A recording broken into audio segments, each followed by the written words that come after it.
Okay. Well, I'm intrigued by this one, Amico. I mean, this is plus 150 for a punter that's going to go in round 4. I mean, that seems pretty Dude, good. Pete Carroll is salivating right now. Like he wants this guy bad. He wants this guy bad.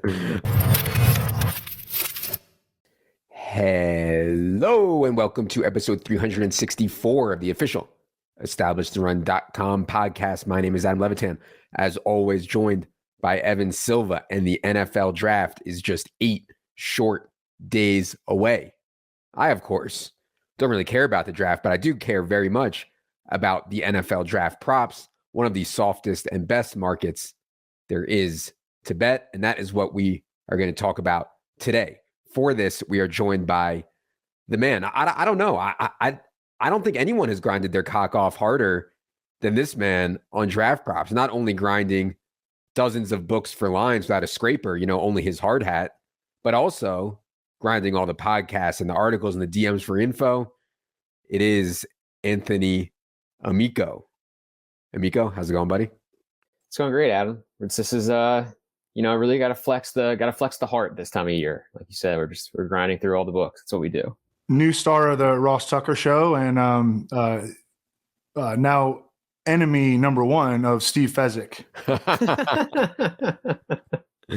Yes, Amico had a great spot on Ross Tucker's show. You guys can go back and listen to that over on their podcast. As I said, on today's show, we're going to take a second look at draft props. We did this show about a month ago. A ton has changed. I think the board, or what's available right now, isn't exactly wide open as we've been betting these and moving the market. Hopefully you guys signed up for the giveaway thing that we did. You've been getting the emails on the props and checking Instagram, checking Twitter. It's all free as long as you signed up for it. But I think there's still plenty to discuss here as we get prepared for more markets to open. Quick note here to start. I think that Amico would agree. I'm not sure Silva agrees, but we don't leave free money lying around on the ground, Amico. And so this BetMGM promo that we had going, it briefly expired, but we got it set back up and it's live now from the betting drop down on the site. I mean, this free money, this spend infinite on customer acquisition play from sportsbooks is not going to last. It's insane not to take advantage of it. Sign up with our link at BetMGM for a new account. In addition to a risk-free bet, you'll get an $85 coupon to use on any ETR product. Just an absolutely ridiculous deal. All right. Let's start with number one overall pick market. There's been some fluctuation here, Evan. I guess there was a rumor or report that the Jaguars want an offensive player at number one overall, and I don't think that was very substantial report, but it did move the market because Hutchinson went from minus 250, minus 300. He's down. I saw him get as low as like minus 180. Now I see minus 200 or so. Where are you at on the number one overall pick right now, Evan? Do you still think that it's Aiden Hutchinson, or is there someone else you have on your mind? Well, in my first mock, I had Trayvon Walker, and the winds were definitely blowing in that direction, I think, for a while. I don't think that they've stopped blowing in that direction, but it still seems like the sports bets value, the sports books value Aiden Hutchinson as the favorite at number one overall. The report was that Doug Peterson was pulling for an offensive player at number one overall, which would make sense in theory because you want to build around Trevor Lawrence to the greatest extent that you can. But it seems to me like Trent Baalke is the one driving this ship, potentially off the waterfall. But I think that he seems to be in the camp that they want to take a defensive player. To me, that is potentially Trayvon Walker. I mean, I think if I were to build another mock draft today, and I'm going to build one over the weekend, I would have Trayvon Walker number one overall to Jacksonville. The odds seemingly move, day to day, if not hour by hour. So I don't even know what the odds on Trayvon Walker. Like I have my bets in already, and I'm moving on from the number one overall pick. But what's the latest on Trayvon Walker number one to the Jags? The DraftKings has plus 190. Amico might know of some better lines out there for Trayvon Walker number one. The only thing I'd say on that quote unquote report, Doug Peterson is the offensive guy. It doesn't surprise me at all. They have added a ton of offensive talent. Not only the guys they added in free agency, but they also are getting Travis Etienne back, which is almost a draft pick in itself. And so defense certainly makes more sense to me. Amico, where are you at on the number one overall pick right now? Yeah, I'm with Evan. I mean, I think that Walker makes a lot of sense when you consider that Baalke's the one that's going to make the decision. Like, it's not Doug Peterson's decision. It's not, anybody on the defensive coaching staff's decision. It's Trent Baalke's, and he has a really long history of, making these decisions based on the upside, based on the athleticism, which is the Walker profile. So arm length has long been something that he has prioritized, and Trayvon Walker has massively long arms. Is there any do you still think that any long shots are in play to be the number 1 overall pick? I know we have some good numbers on Ike Ekwonu out there. Anybody else, Amico, that you think has at least a chance to be the number 1 overall pick? I mean, not really. I mean, I guess Ekwonu is at least in play just for the reasons you mentioned. But I mean, honestly, Walker, you're getting close to 2-1. The market's telling you that it's a 33% chance he's going to be picked. It kind of feels at least closer to a coin flip than that. So yeah. I still feel like that's a good number. Evan, any long shots you like? Number 1, Ekwonu was 16-1, Thibodeau 18-1, Evan Neal 20-1. My sleeper would be Kayvon Thibodeau to go number 1 overall to Jacksonville. Yeah. He fits the profile of the Trent Baalke high, early round draft pick. And although there was quite a bit of negative chatter on him early on, I think that he has not necessarily. I still think he's probably going to be a top 7 pick, and quite possibly top 5, and quite possibly top 3. I mean, if you look at some of the more plugged in, mock drafters right now, you'll see him as early as number 2. And you can get him at, I threw a little sprinkle on it last week at 20-1 for Kayvon Thibodeau to go number 1 overall to Jacksonville. I don't think it's going to happen, but I think at those odds, I'm willing to take a shot. Yeah, around 16-1 right now on DraftKings for sure. I wanted to bring up Thibodeau too. That was going to be my next topic to bring up, because Thibodeau, like Evan mentioned at the beginning of this process, we had some bets on over draft position on Thibodeau. We were low on Thibodeau. Now, all of a sudden, Thibodeau has come roaring back, Amico. He is now plus 150, the favorite to be the number 2 overall pick. I know you've expressed some confusion about what's going on here. What is your best guess on how Thibodeau is getting steamed back up? Yeah, I mean, I think that as we get a little closer to the draft, it's becoming more and more clear that the Lions are probably not going to take a quarterback at 2. So with quarterback out, you're looking at a defensive player. They're already pretty fortified up front. Dan Campbell wants to help build the defense. Aaron Glenn, they want to build the defense. So, if it's whoever it isn't at 1 between Hutchinson and Walker, if you assume that it's down to those 2 guys, that player is obviously in play at 2.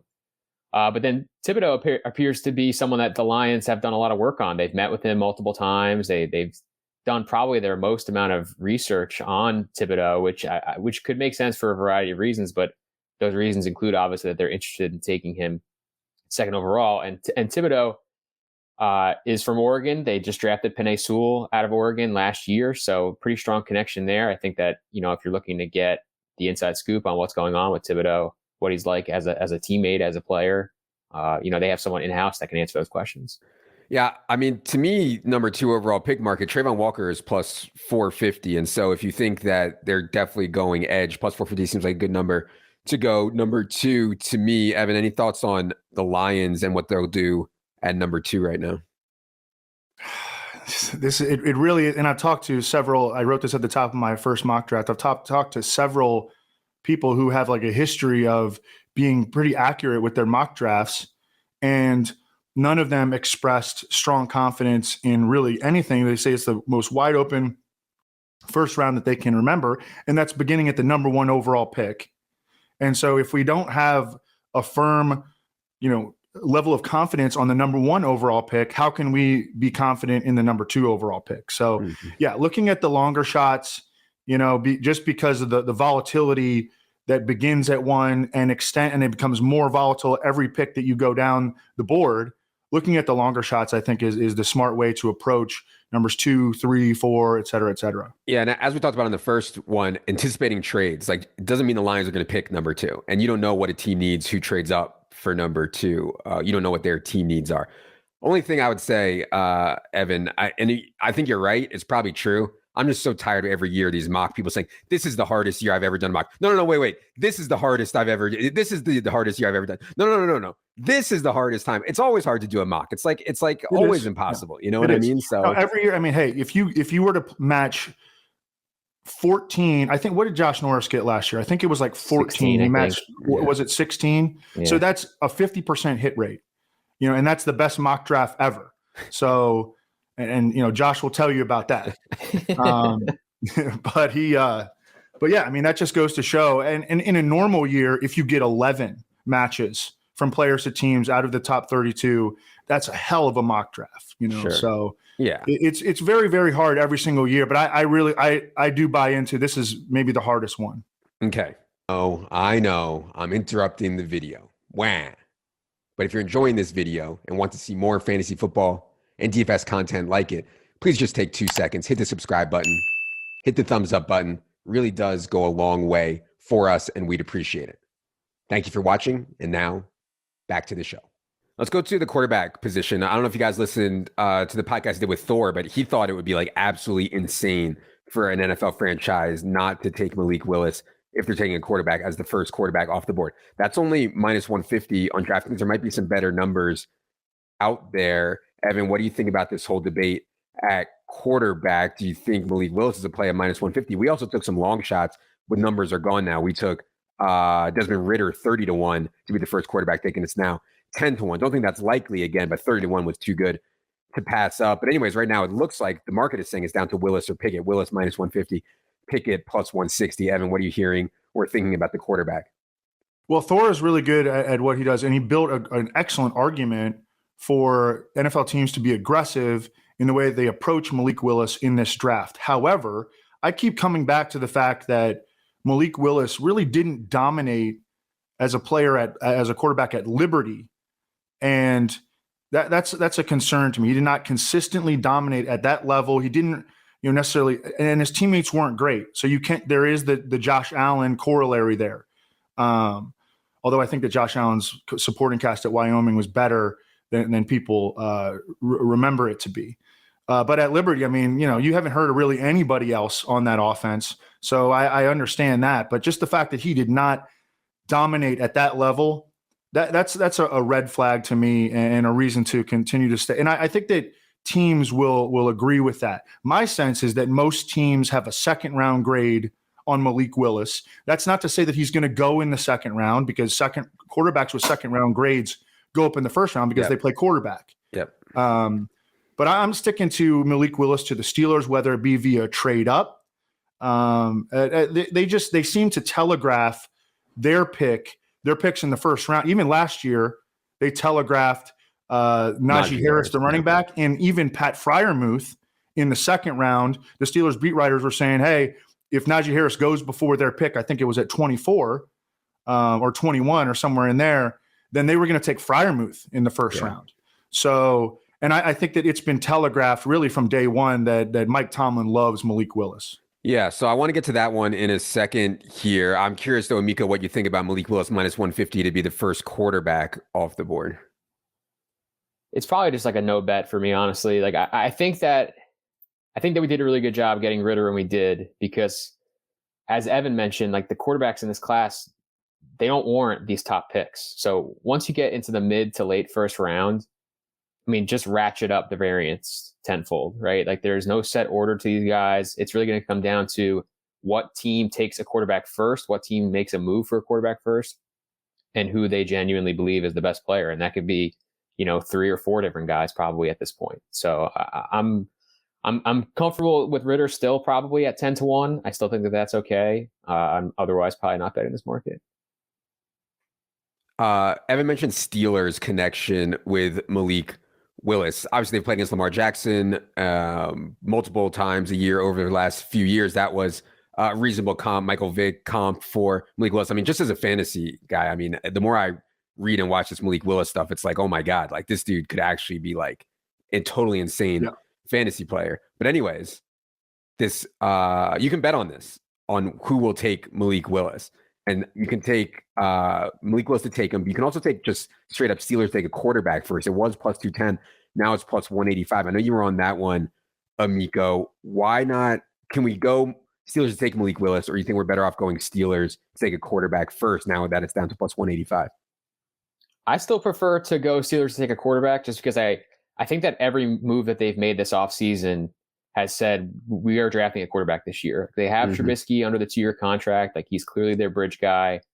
They're not going to be bad enough to really be in the mix for a quarterback next year. Like that's off the table. the CJ Strouds and those guys. Like, that's not happening for them. So, they're going to take their quarterback of the future now. They pick 20.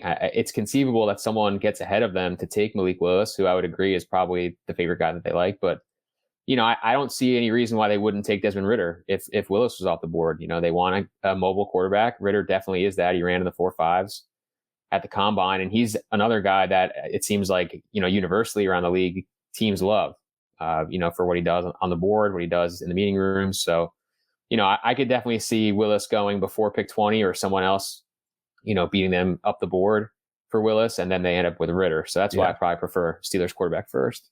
And there's also a pretty good narrative, and some of these pre-draft narratives are bogus, and some of them don't make sense, and some of them do make sense. I think this one makes sense. Kevin Colbert, their longtime GM, is outgoing. This is going to be his final draft. It's very similar to the scenario when Ozzie Newsome, who of course competes against the Steelers in the same division, he was in his final year. The Ravens traded back in to get Lamar Jackson at the end of the first round, and I believe that Kevin Colbert could try to leave, the Steelers with a similar scenario. They did pay the money to Mitchell Trubisky. They didn't wind up paying him a lot of money, though. Mm-hmm. And I think that Kevin Colbert would, in an ideal scenario, leave the Steelers with their quarterback of the future to come in and compete with Mitchell Trubisky. Malik Willis provides the biggest upside. But I agree that they also could look elsewhere. Kenny Pickett is right down the road. Desmond Ridder has, an exciting skill set. I like the idea of betting the Steelers to take a quarterback with their first pick. Yeah, and the price that you get, if you want to bet on just the Steelers take Malik Willis and only Malik Willis, that's plus 350. And those markets are just so hard. Like, I would really be careful with a lot of these markets that are just so hard. Plus 350. I think, like Amico and Evan alluded to, we think they like Malik Willis. Maybe they don't get him. They settle for another quarterback. You can still cash that ticket, even if it's only plus 185 or so. Let's talk about Kenny Pickett for a second here. We took Kenny Pickett to be drafted by specifically the Titans at 50-1. I believe that's down to 25-1 now, but Evan was behind that pick. Evan, why don't you talk a little bit about the Titans quarterback situation and what you're hearing on Kenny Pickett? Yeah, I could also see this as they're at 26. They are in prime position to sort of take whichever quarterback falls into their laps. I also think that Matt Corral could be a possibility for them. That's actually who I had them taking in my first mock draft. I think Kenny Pickett would make sense if he falls there. I think Desmond Ridder would make sense if he falls there. I don't know if Malik Willis, really has a chance to fall there. He could because of the volatility and all the differing opinions among about all these quarterbacks in this draft. So I really like Titans to take a quarterback with their first pick. And I liked, we jumped on it with Kenny Pickett to be their first pick. I wouldn't mind throwing a little bit on Matt Corral or Desmond Ridder as well, because you're still going to get them at pretty long odds. Well, Evan, people are going to say that Ryan Tannehill has played at a reasonably high level for the Titans. They're going to ask, well, Evan, you think they're just going to dump? They want to get out from under Ryan Tannehill? Well, I think he took a pretty big step back last year. And I also think that, I know that they can save almost $20 million against the cap by moving on from him next offseason, and they need to start to think about that. Yep. Amico, any thoughts on Kenny Pickett's market right now, or anything else on quarterbacks before we move on? No, I think that pretty much covers it. I like where we're at, and I think all these guys, like Evan said, are kind of in play for Tennessee as they look to bridge on. The offensive line market is one that we've paid attention to a lot. We took the Ike Ekwonu stuff. We took Charles Cross 14-1 to be the first offensive lineman. We don't have any bets on Evan Neal, and this was one that I brought up to the VSiN guys last night. Evan Neal, I'm no Daniel Jeremiah, but prospect profile from Evan Neal is pretty strong, man. IMG Academy, Alabama, can play guard, can play tackle, seems like a good dude. I'm surprised that Evan Neal is actually not the favorite to be the first offensive lineman off the board. Evan, any thoughts on this one where Ike Ekwonu is still the favorite? You can get plus 150 on Evan Neal. You get 10-1 on Charles Cross to be the first offensive lineman. Well, every year, one of the keys to having a relatively accurate mock draft is to figure out which players NFL teams are higher on or lower on than draft Twitter and the mainstream draft media. Mm-hmm. And I think that this year, my sense is that NFL teams are potentially significantly higher on Charles Cross than is the NFL draft, industrial complex. Mm-hmm. And I think that they are lower potentially on Evan Neal for whatever reason. Lance Zierlein was saying maybe it's because a lot of NFL teams view Ekwonu as well, but Evan Neal in particular as a guard in the NFL. And it's a consensus almost that Charles Cross is a left tackle. And that Charles Cross, because he's such a good pass protector, he could be valued, by especially a team like the Giants, who now they are run by Brian Daboll. This dude likes to throw the piss out of the ball, and he's going to want a guy that can pass protect for Daniel Jones or whoever the quarterback of the future is going to be for the Giants. And then the other guys are better as run blockers. And so the NFL teams, which are now, really embracing the explosive pass plays, there's been an influx of young coaches across the league. They are higher on Charles Cross and a little bit lower on the better run blocking offensive tackles / guards. Yeah, that's interesting. I feel like we got some good prices in this offensive line market. Nothing on Evan Neal, though, Amico. Any thoughts on what's currently going on with the offensive line market? Yeah, I've looked at Neal a couple of times just because I don't believe that Ekwonu is properly priced. Like, I definitely don't see him as, whatever, a minus 130 or minus 150 favorite, wherever you're looking. Like, that doesn't really make a ton of sense to me. I think, once we got past the fact that he might not go 1 and he was like the guy maybe for them at 1, like that isn't descriptive of how other teams are viewing the position. I mean, we mentioned the Giants might prefer Cross. A team like the Texans may prefer Neal if they're going that route. So again, like the deeper you go, the less reliability there is on who's going to go first. So I still don't really know if I want to pull the trigger on that, just because I think the Giants thing seems really real, and it's possible that the Giants are taking the first lineman at 5. So yeah, I totally agree with you that like there's opportunity in this market, or there should be, because I agree that Ekwonu, he's minus 190 to be the first offensive lineman taken on DraftKings. That's a ridiculous price. I don't think that's anywhere close to efficient.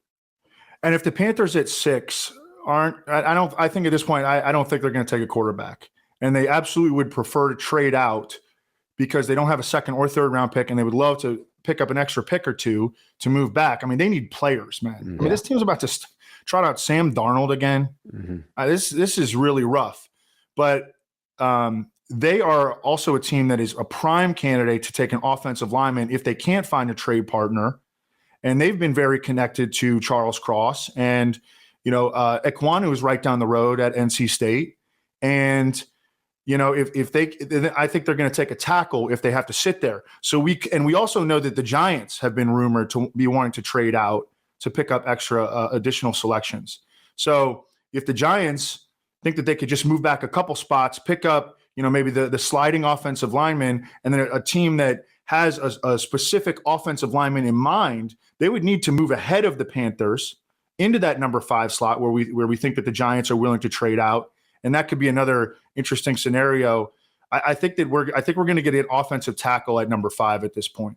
I'll say 2 things on the Panthers. First, I think they're going to try to get one of Jimmy Garoppolo or Baker Mayfield. Yeah.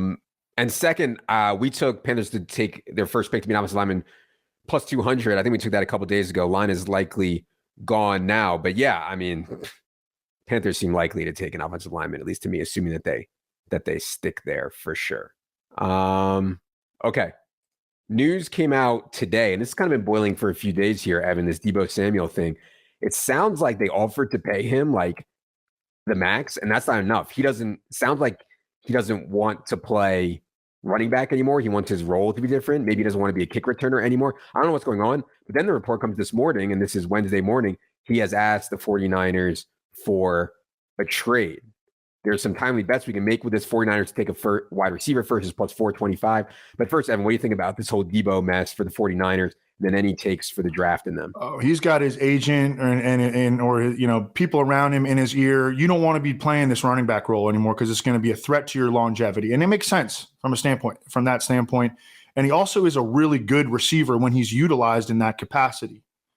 So I mean, he was one of the best offensive weapons, in the NFL, top 3, I would say, when he was healthy last year. And I totally get it. But, what's really been strong is that it's a little bit similar to the Devontae Adams situation, where it's not like, all right, listen, I want to trade unless you give me, this certain amount of money. Like, he came out and said, like, I don't want to play in San Francisco anymore.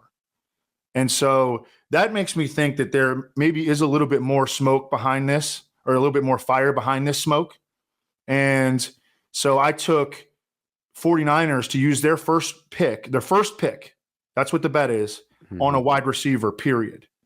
And so even if they don't trade Deebo Samuel and they keep him, I still think they could take a receiver with their first pick, which isn't until number 61. They would, have Deebo Samuel wanting out. They had, some Brandon Ayuk has been up and down, and they're not particularly deep behind those guys either. Jaywan Jennings is like a role player, so I really like that one. Plus 425 on DK, 49ers to take a wide receiver with their first pick. Yeah, 425 is certainly a good number there. It's hard with these teams that don't even have a first-round pick. I mean, God knows what the board's going to look like when it gets to the 49ers at 61st overall. Amico, any thoughts on the 49ers situation there? Anything else on that? I mean, not as much with the market for that team, but I just think that we need to acknowledge like what this could possibly do to the rest of the receivers and the rest of the draft, like in terms of those markets, because, I think universally teams like the Falcons, the Jets, the Chargers, the Saints, the Eagles, like all these teams are being mocked receivers. Well, like what happens when one of those teams trades either their current first round pick, or in the case of the Jets, maybe multiple second round picks for Deebo Samuel? It completely changes the complexion of the draft. So I think we want to be mindful of wherever he goes, and like how that can affect. Like I think that there's a good chance there's going to be like an inefficient board somewhere once he gets traded, if that happens.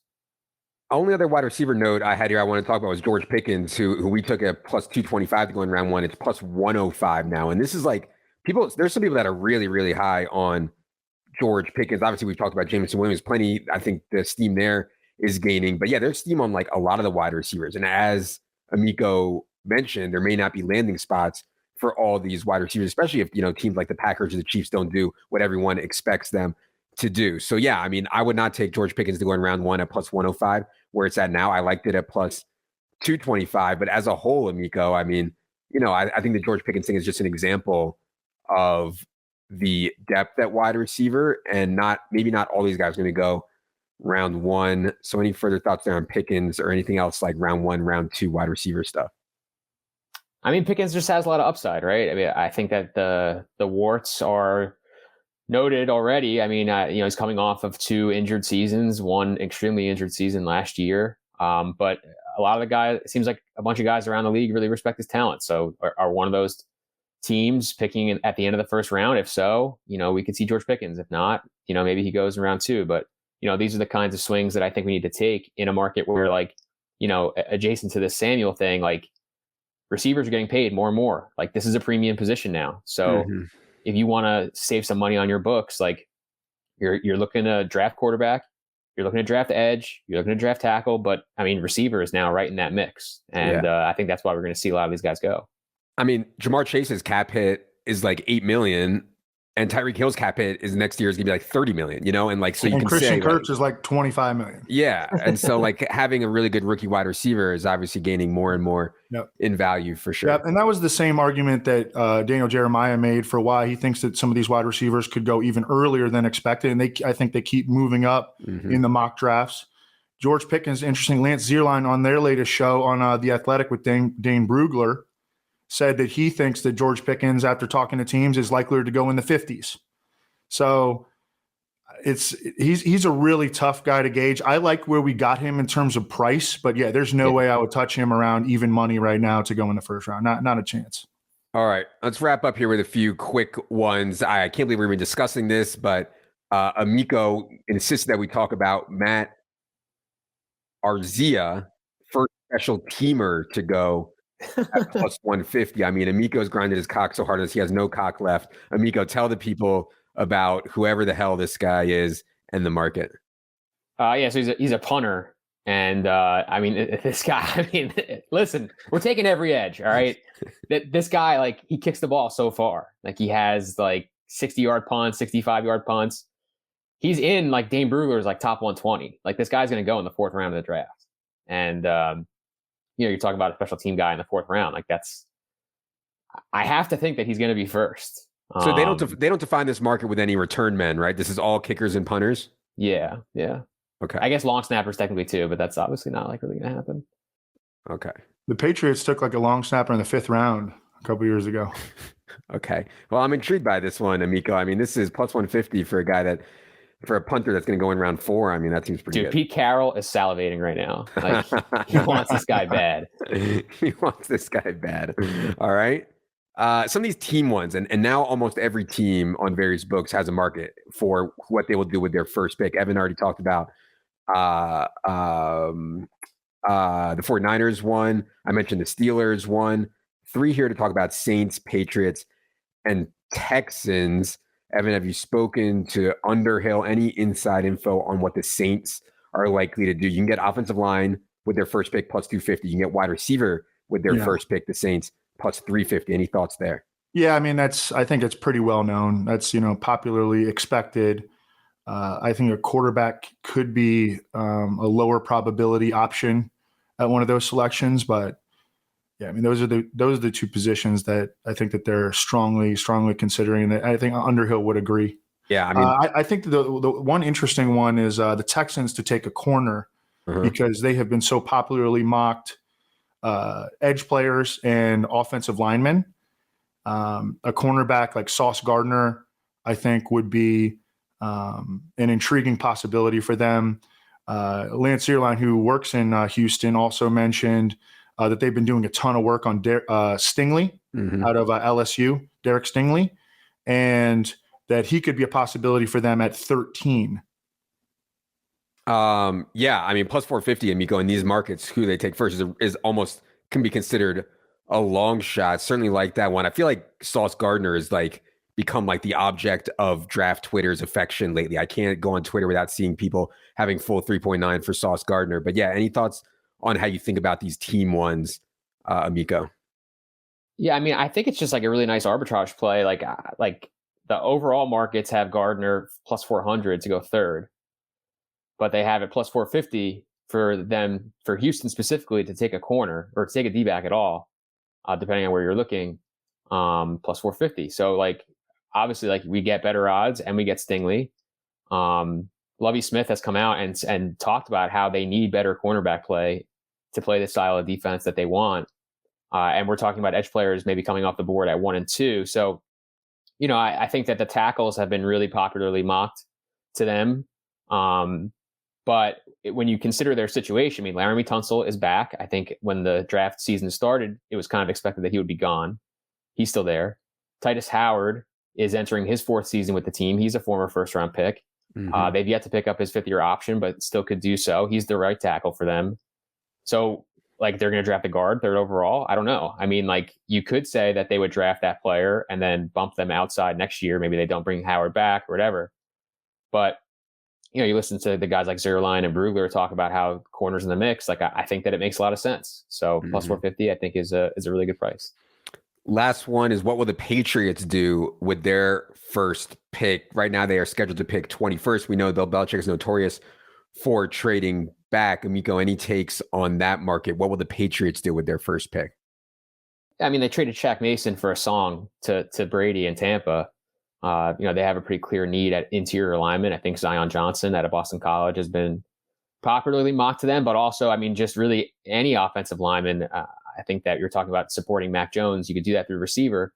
You could also do that through building the O-line. So I think for the price, I mean, I think it's up to like plus 380 now on DraftKings. Like, I would say there's definitely a better than 25% chance that they take a lineman to start the draft. Yeah, I like that for sure. Personally, I would like to see the Patriots add speed at wide receiver. I mean, they're so freaking slow. Evan, any thoughts on what the Patriots are thinking at pick 21?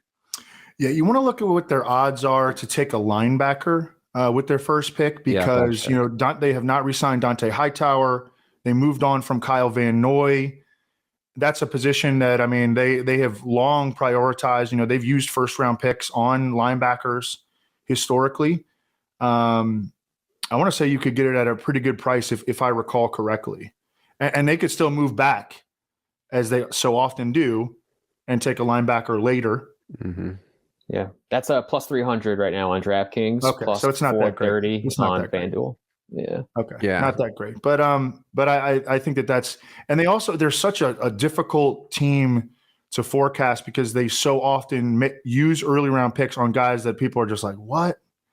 You know, I mean, they do it all the time. So yeah, unless we were going to get linebacker at like plus 600 or something, then I think it's a pass. It's a pass for me. Yeah, I mean those position markets plus 430 is like a long shot in those position markets for sure. Just they juice them so hard, but yeah. All right. Anything else you guys want to say about draft props? We're not going to do another one of these shows, but be sure you are tuned in to the email list and Twitter and Instagram, where we're releasing a majority of these props as more markets open up ahead of next week's draft. Anything else you guys want to mention for the people before we get out of here? All right. We'll be back next week. Well, I'll be back later with Strasser, the king of financial markets, to talk about that. But next week, we'll be hosting a live mock draft as we do every year. I will be serving as your honorable commissioner. Roger Goodell, don't boo me. It'll be Evan drafting against a bunch of other people to be named. That will be fun for sure. Follow Amico. Amico's not going to show for himself, man, but Amico is out here absolutely killing it. Follow Amico on Twitter at Amicsta, AMICSTA. Pay for his Substack. I don't know. I don't know what Amico has going on, but he's just making too much money grinding the props market to really care about self-promotion. 4, Evan. 4, Amico. For producer Luke, I am Adam. Good luck, everybody.